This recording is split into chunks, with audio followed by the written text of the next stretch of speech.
Mummy काय करतय? उसाचो रस ऊस खया? बिना उसाचो. चला तर बघूया.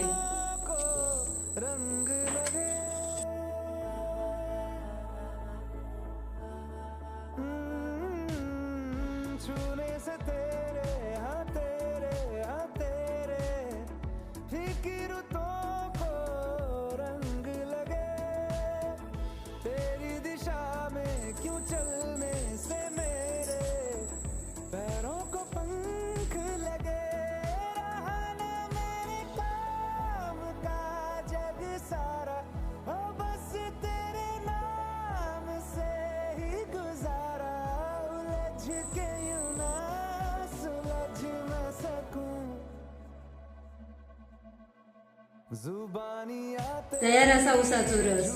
रेसिपी आवडल्यास लाईक करा, कमेंट करा आणि फॉलो करा.